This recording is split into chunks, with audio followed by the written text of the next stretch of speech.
Pendant la période de Noël surtout, la cohue dans les magasins et les longues files d'attente devant les caisses exaspèrent beaucoup de gens, sans parler de la circulation ralentie et des problèmes de stationnement.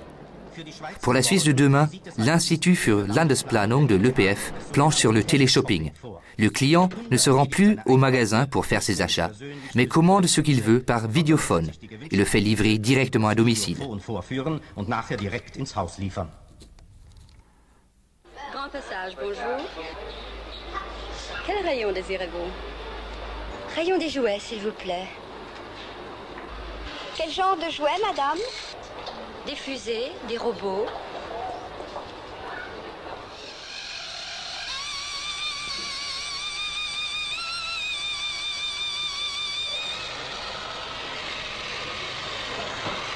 Voilà, c'est celui-là que je veux.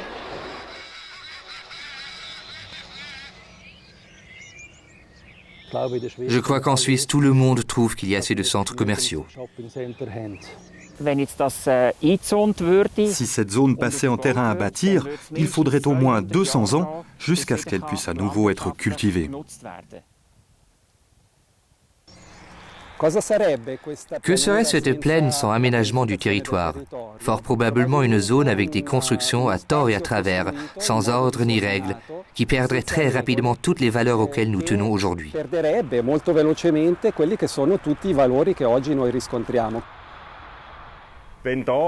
Si l'on n'avait pas à l'époque établi une carte des dangers, il est fort probable que toute la zone aurait été construite et il aurait fallu mettre en place d'importants dispositifs de protection contre les avalanches.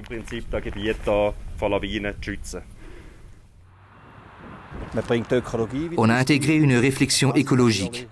Il faut dire que la région est très intéressante au plan écologique. En cas de crue, la largeur du lit permet désormais d'absorber de grandes quantités d'eau. Erlemont est un quartier exemplaire, non seulement en termes d'aménagement urbain, mais aussi comme modèle de financement. De nombreuses villes pourront s'en inspirer.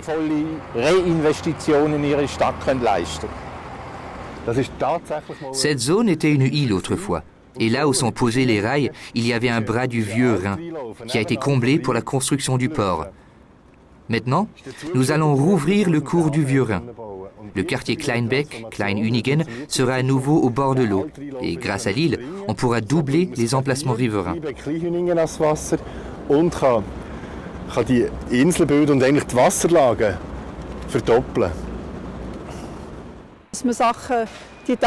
C'est important de conserver les choses qui sont là, qui font partie du lieu, qui lui donnent une âme, et d'intégrer les nouvelles choses doucement.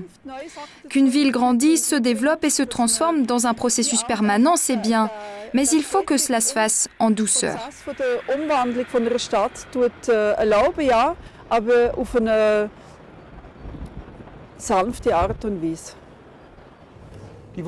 L'habitat urbain idéal est un habitat mixte, autrement dit, des quartiers urbains diversifiés, bien desservis par les transports publics, avec des magasins dans les rues passantes, des offres culturelles et de loisirs, etc. L'habitat séparé, seulement logement ou seulement industrie, commerce et bureaux, est un modèle qui n'a pas d'avenir. So entsteht eigentlich Stadt.